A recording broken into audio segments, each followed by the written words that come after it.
I wanted to talk just a little bit about how I sharpen a hatchet, specifically for carving. These are 3 hatchets that I use for spoon carving, and although they're a little bit different, they're all sharpened generally the same way. I want to also talk about how to potentially resurface, redress a hatchet to make it appropriate for carving. I have 3 different types here.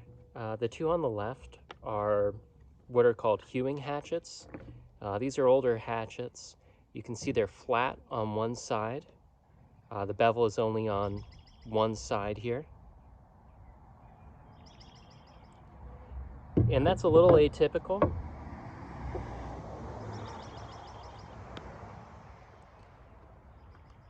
This too is an older hatchet, but it does have the bevel on both sides here. But essentially sharpening them is going to be basically the same. So if you were to buy a new hatchet, specifically, something that was like from the hardware store, maybe something you have already, the issue you're probably going to find is that the bevel, rather than being flat, is going to be rounded a little bit. And this prevents the hatchet from biting in effectively when you're chopping. And that's going to be an issue when you're working on a carving project. So the first thing you need to do is kind of establish a really flat surface there. And oftentimes I will use a power tool to do this. You can see in this hatchet here, I've actually gone over to the grinder and I've ground this so that it's nice and flat. It's actually a little bit concave so that when I do sharpen this with my stone, the stone is going to be hitting kind of the heel as well as the edge of the blade over here.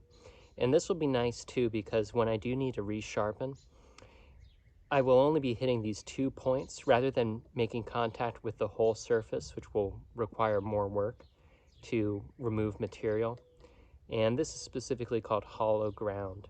I've done this using just a rather standard 8-inch bench grinder and just kind of free-formed it. But sharpening all these tools is essentially going to be the same. You'll note, of course, that I do have these sheaths for everything. If you protect your edge, you're not going to need to sharpen it as frequently. So I really recommend spending some time and creating a nice sheath for something. So I have over here, this is a relatively standard diamond stone. This one's a 400 and a 1200. So initially, when I have a little bit more material to remove, I'm going to be using that 400 grit. If I have that issue of kind of a rounded edge,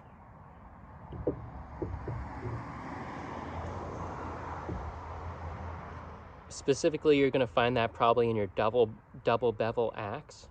I might go to the grinder first, but I can also, take my stone, kind of flatten it across that surface, and start to establish a new edge. So the way that I use the sharpening stone, I don't move the axe against the stone. You could place this on the tabletop and draw it. But what I do is I make just kind of very small circles and just travel down the entire surface. So you can imagine if there is quite a bit of curvature outward here, this would take quite a long time. We can see just a little bit where we're making contact. We haven't done a tremendous amount of work yet. And this is kind of where this hollow bevel really comes in handy.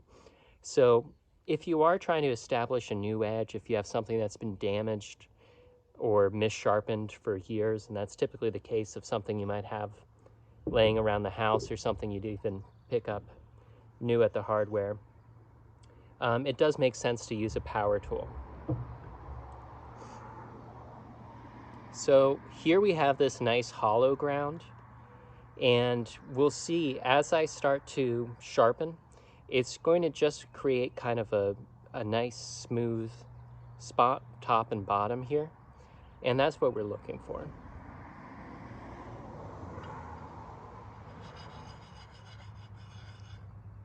So if I apply pressure here, I can feel it kind of index against the blade.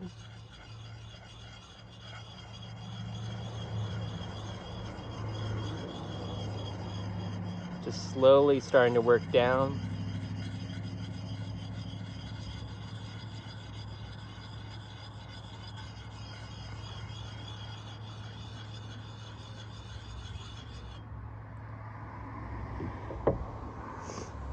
And you can see much of the area where I'm making contact. I've made contact actually almost across the entire edge here, except for right here. So it's looking pretty good. You can see with just a little bit of effort, I'm starting to remove metal here.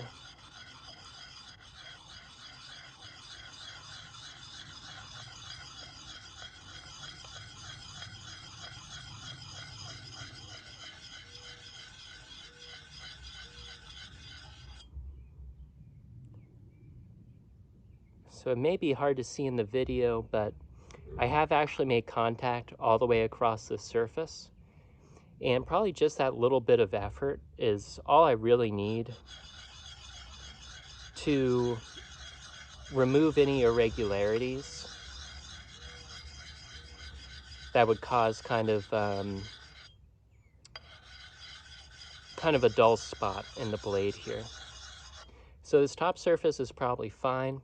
You know, if you have a double bevel hatchet, which is typically what you're going to have, you would switch and do exactly the same on the opposite side. Mine's flat, so I'm just going to work it flat across here. And what I'm trying to remove is just a very fine burr that's been raised from sharpening on the opposite side. So again, still working with the 400. Just going to smooth this out.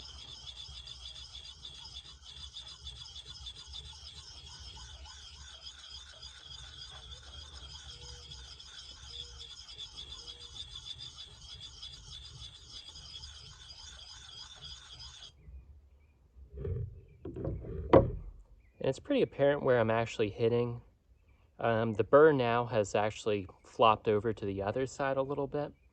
So I'll probably go back and try to remove a little bit of that. Ultimately, I will hone this on a leather wheel that I have. And that will really get rid of the burr, but I kind of want to chase it back and forth, at least to kind of get this edge established.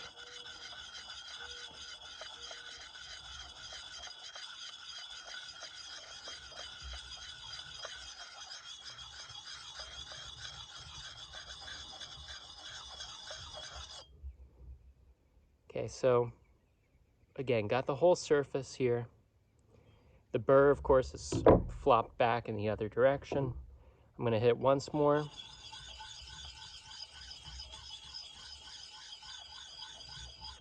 And then I would switch over to the 1200 and continue the process.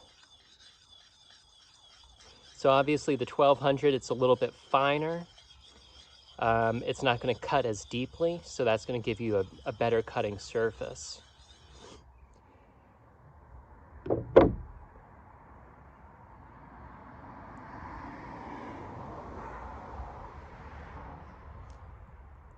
With a hatchet though, you know, really what I'm doing is relatively coarse work. I'm rapidly wasting through material.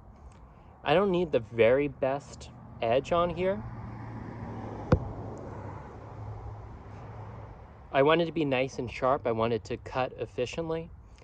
But ultimately, if it's not leaving, you know, the most pristine surface, it's not a big concern of mine. So probably I will just take it to that 1200, hone it a little bit with leather, and call it quits. So this other hewing hatchet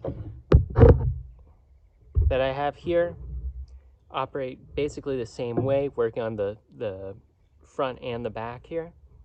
And then the double bevel is going to be essentially the same.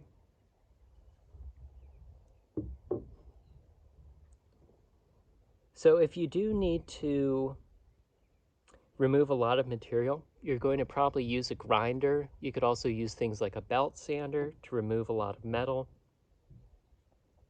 And I will go into a little bit of that creation of the hollow grind here.